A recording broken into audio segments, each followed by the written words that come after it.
सुप्रभात प्यारे बच्चों, कैसे हैं आप सब। आशा करती हूँ कि आप सब सपरिवार स्वस्थ होंगे। बच्चों, पिछली वीडियो में हमने पाठ 1 पढ़ा था, भाषा और व्याकरण। आज की वीडियो में हम अपना पढ़ेंगे पाठ 2। क्या नाम है हमारे पाठ का 2 का बच्चों? वर्ण विचार। समझ आया? क्या नाम है? वर्ण विचार।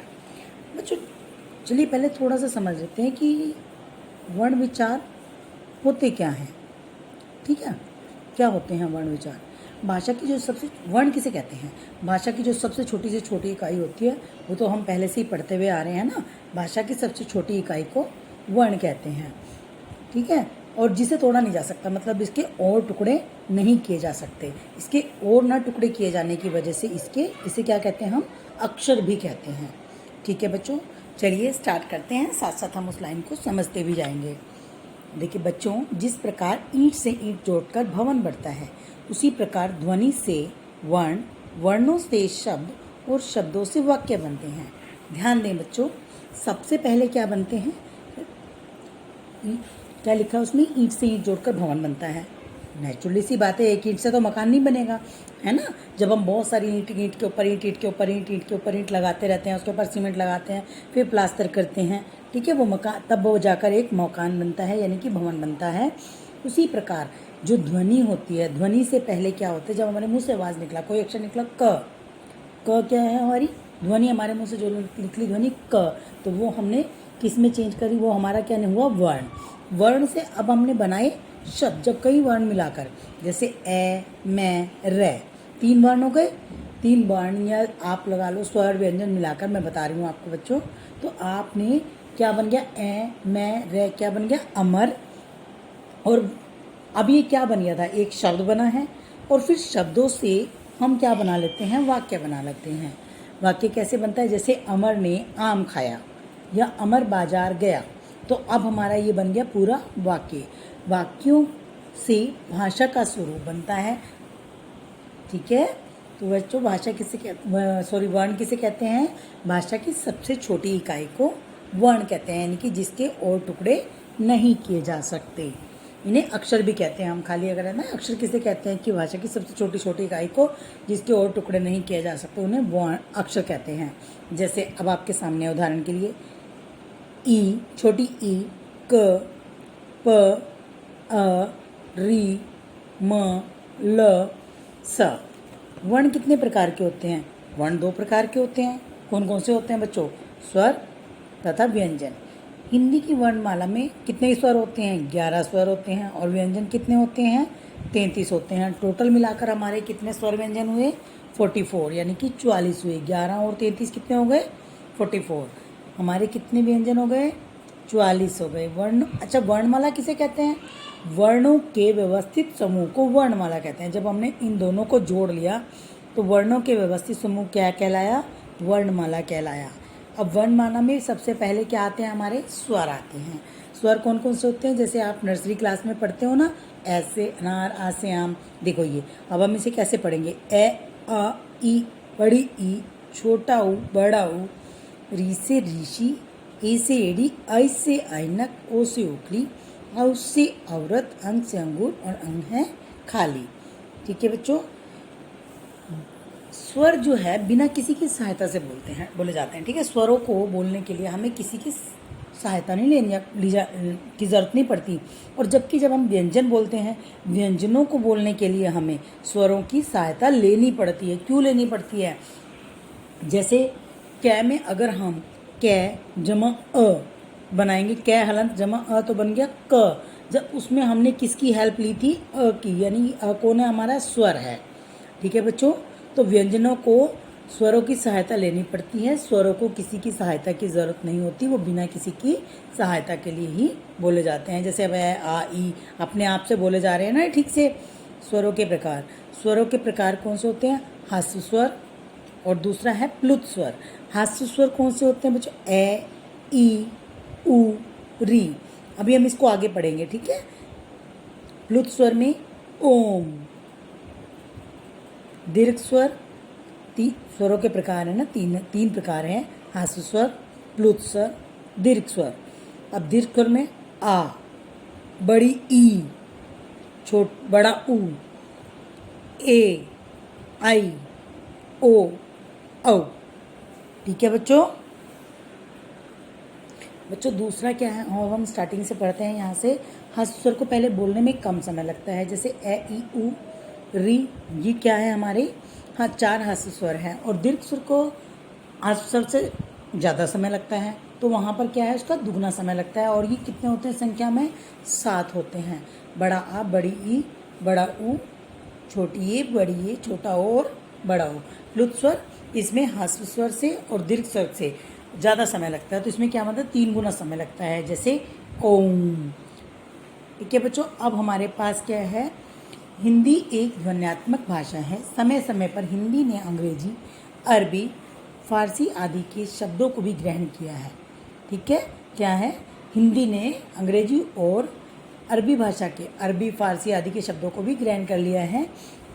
शब्दों के साथ साथ ध्वनियों को भी स्वीकार किया, जिन्हें आगत ध्वनियाँ कहते हैं। बच्चों आगत ध्वनियों में कौन कौन से होते हैं, देखो ये कौन सी हमारी आगत ध्वनि है, जिसके ऊपर ये लगा हुआ है, फ्रॉक,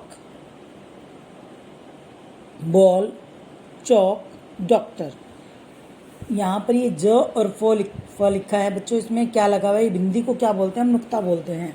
अरबी तथा फारसी भाषा के शब्दों के साथ ही इन ध्वनियों को भी हिंदी भाषा ने ग्रहण किया है, जैसे जहर, फिक्र आदि।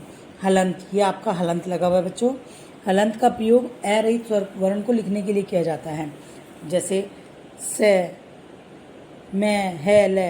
अभी इसका प्रयोग हमने, जिसमें स्वरों का प्रयोग नहीं है, और अगर यहाँ पर स्वर लग जाता, स्वर जैसे अभी हो जाता बच्चों आपका, देखो मैं आपको एक अक्षर लिख के बताती हूँ, क्या हो जाता हमारा, जैसे से हलंत जमा आ, तो क्या बन गया था ये स, यानी कि ये इसके साथ हमने स्वर लगाया है, तब ये हमारा संपूर्ण व्यंजन बना है। ये एक विसर्ग, यदि व्यंजन के साथ किसी विसर्ग, यदि व्यंजन के बाद विसर्ग लगा हो तो उसका उच्चारण ऐ की तरह होता है। ये विसर्ग है, क्या बोलते हैं इसको, ऐ बोलते हैं, जिसका प्रयोग केवल संस्कृत शब्दों में होता है, जैसे प्रातः, अतः, प्राय आदि। अनुस्वार का प्रयोग, ये देखो पंख, ये बिंदी है ना जिसे बोलते हैं अंक की बिंदी, पंख, घंटा, हम इसको ऐसे भी कर सकते हैं। ठीक है।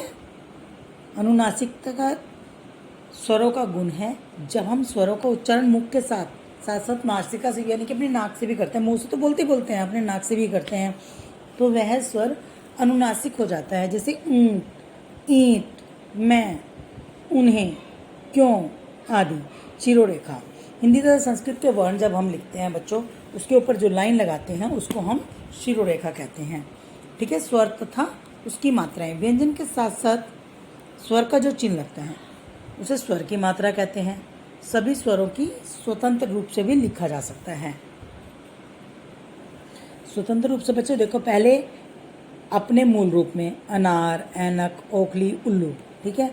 अब यहाँ पर ये हमारे हैं दूसरा मात्रा के रूप में कैसे लिख सकते हैं हम, जैसे ये है हमारे पास, ये सारे स्वर दिए हुए हैं और ये सारी उनकी मात्राएं हैं और मात्राओं से बने हुए शब्द दिए हुए हैं यहाँ पर। अब देखो ए की कोई मात्रा होती है, नहीं, आ की कोई मात्रा नहीं होती।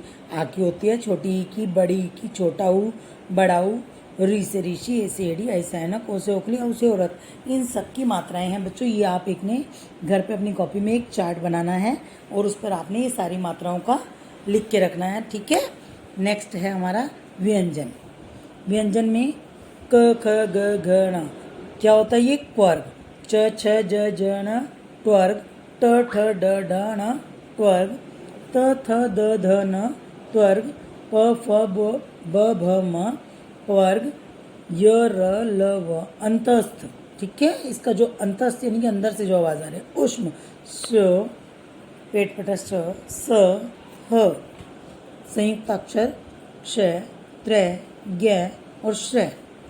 बच्चों संयुक्त अक्षर के अंदर अब ये देखो, कै हलंत जमा श, तो क्या बना था क्ष, त्रय हलंत जमा रै, तय हलंत जमा रै क्या बन गया त्रय, जय हलंत जमा न ज्ञ, शय हलंत जमा रै श्रय।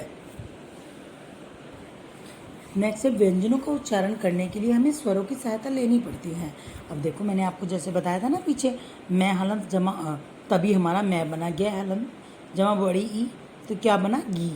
संयुक्त व्यंजन, हिंदी की वर्णमाला में 4 संयुक्त अक्षरों के अतिरिक्त अन्य व्यंजनों को भी जोड़कर लिखा जाता है, जैसे ये है ना क्ष, त्रय, ज्ञ, क्ष, मैंने आपको पीछे समझाया अभी। अब जिन व्यंजनों में खड़ी पाई जाती हैं, जब उन्हें दूसरे व्यंजनों के साथ जोड़ा जाता है तो खड़ी पाई हटा दी जाती है, जैसे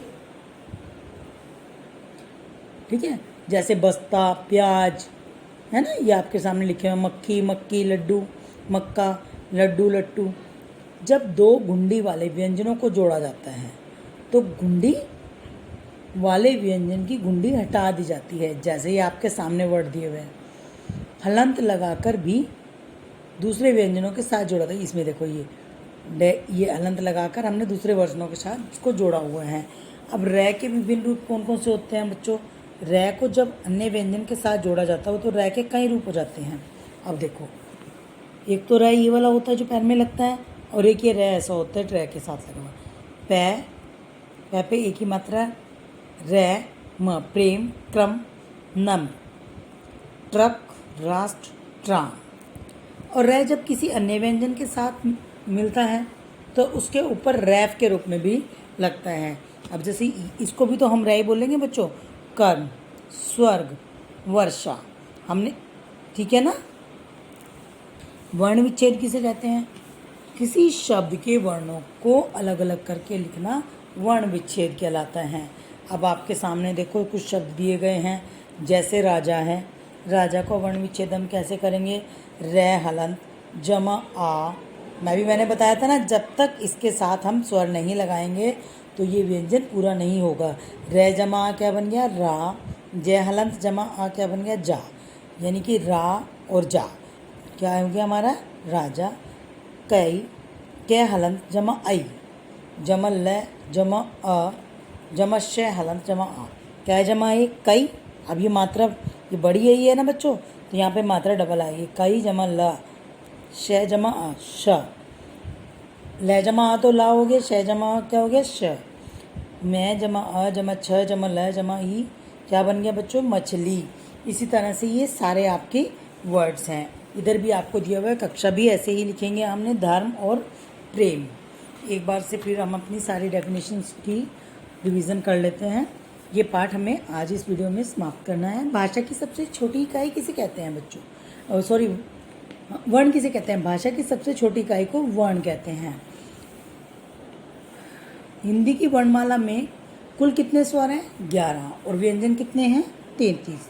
वर्ण कितने प्रकार के होते हैं बच्चों? 2 प्रकार की, स्वर और व्यंजन। स्वर के 3 भेद कौन कौन से होते हैं? हास्य स्वर, दीर्घ स्वर और प्लुत स्वर।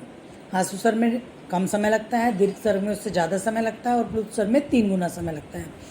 स्वर किसी की सहायता से बोले जाते हैं? नहीं, स्वर बिना किसी की सहायता से बोले जाते हैं। व्यंजन का उच्चारण स्वरों की सहायता से होता है? बिल्कुल, व्यंजन का उच्चारण स्वरों की सहायता से होता है। स्वरों की मात्राएं होती हैं? हाँ, स्वरों की मात्राएं होती हैं, पर व्यंजन की नहीं होती हैं। वर्ण विच्छेद कैसे कहते हैं बच्चों? शब्द के वर्णों को अलग अलग करके लिखना वर्ण विच्छेद कहलाता है।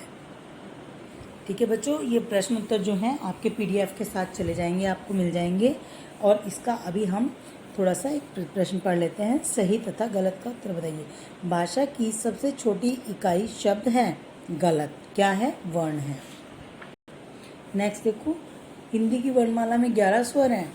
बिल्कुल ठीक, 11 स्वर्ण हैं। स्वरों की मात्राएं होती हैं, व्यंजनों की नहीं? गलत। नहीं, स्वरों की मात्राएं होती हैं, व्यंजनों की नहीं। बिल्कुल ठीक। क्ष, त्रय, ज्ञ और श संयुक्त व्यंजन है? राइट, बिल्कुल ठीक। स्वरों को बोलने के लिए व्यंजन की सहायता लेनी पड़ती है? गलत। स्वरों को बोलने के लिए व्यंजनों की सहायता नहीं लेनी पड़ती है। व्यंजनों को बोलने के लिए स्वरों की सहायता लेनी पड़ती है। अब बच्चों, ये सारा जो आपका वाक्य का काम है, ये सारा आप अपनी गृह कार्य अपनी अभ्यास पुस्तिका में मैं आपको आपकी PDF के साथ सेंड करूँगी। आपने स्वयं करना है अपनी बुक में, और जो आपके प्रश्न उत्तर जाएंगे वो आप अपनी कक्षा कार्य की कॉपी में साफ और सुंदर लेख में करेंगे। धन्यवाद बच्चों, आज के लिए बस इतना ही। मिलते हैं अपनी अगली कक्षा में। आपका दिन शुभ रहे।